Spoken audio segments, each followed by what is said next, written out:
సంవత్సరాల తరబడి ఎన్ని మందులు వాడినా మీ మోకాల నొప్పులు తగ్గట్లేదా? ప్రాణ పెయిన్ క్లినిక్ లో అత్యాధునిక చికిత్స. దేశవ్యాప్తంగా లోక్సభ అసెంబ్లీ ఎన్నికలు జరుగుతున్న విషయం తెలిసిందే. ఇప్పటికే 4 విడతల్లో ఎన్నికలు జరగక ఈ రోజు మరికొన్ని ప్రాంతాల్లో ఓట్ల పండగ ఉంది. దేశవ్యాప్తంగా మొత్తం 7 విడతల్లో ఎన్నికలకు పోలింగ్ జరగనుంది.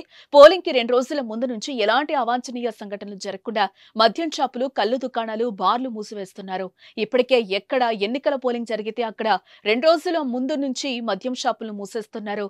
గతంలో తెలంగాణలో మరో 3 రోజుల మద్యం షాపులను బంద్ చేసిన సంగతి మనకు తెలిసిందే. తాజాగా మరో ఎన్నికల నేపథ్యంలోనే తెలంగాణలో మద్యం, బీర్ షాపులు బంద్ కానున్నాయి.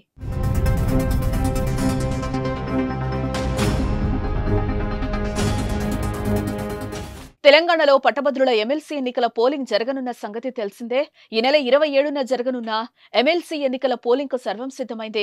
వరంగల్, నల్గొండ, ఖమ్మం జిల్లాలకు చెందిన పట్టభద్రులు ఎమ్మెల్సీ ఉప ఎన్నికల్లో తమ ఓటు హక్కును వినియోగించుకోనున్నారు. ఈ ఎన్నికల పోలింగ్ నేపథ్యంలోనే తెలంగాణ రాష్ట్ర ఎక్సైజ్ శాఖకు పోలీసులు కీలక ఆదేశాలు జారీ చేశారు. ఎన్నికల పోలింగ్ జరిగే 3 జిల్లాల్లో మద్యం షాపులు, బార్లను 2 రోజులు బంద్ చేయాలని ఆదేశాలు జారీ చేయడం జరిగింది. ఉప ఎన్నిక నేపథ్యంలో సోమవారం సాయంత్రం 4 గంటల వరకు మద్యం దుకాణాలు బంద్ కానున్నాయి.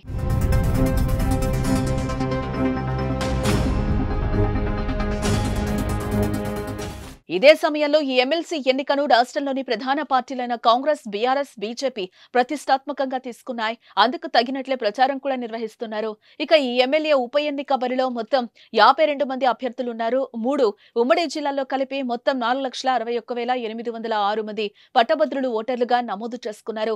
ఎమ్మెల్సీగా ఉన్న పల్లా రాజేశ్వరరెడ్డి జనగాం ఎమ్మెల్యేగా గెలుపొందడం, ఆ పదవికి రాజీనామా చేయటం, అక్కడ ఉప ఎన్నిక అనివార్యమైంది. మొత్తంగా రానున్న 2 రోజుల పాటు మద్యం షాపులు మూతపడనున్నాయి. దీంతో మందుబాబులు ముందే కొనిపెట్టుకునే పనిలో ఉన్నారు.